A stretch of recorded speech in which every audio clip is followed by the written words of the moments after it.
Hola, hoy vamos a ver cómo activar la opción de tocar dos veces la pantalla para activarla y desactivarla en Samsung Galaxy Tab S11.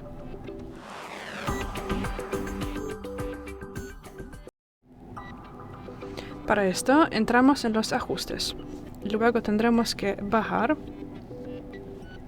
un poquito más y entramos aquí en funciones avanzadas.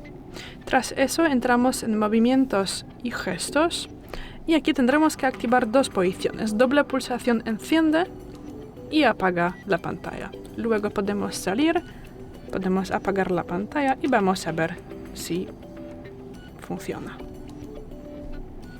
Y bueno, y podemos ver que sí funciona. Gracias por ver el vídeo, déjanos un like y suscríbenos. Hasta luego.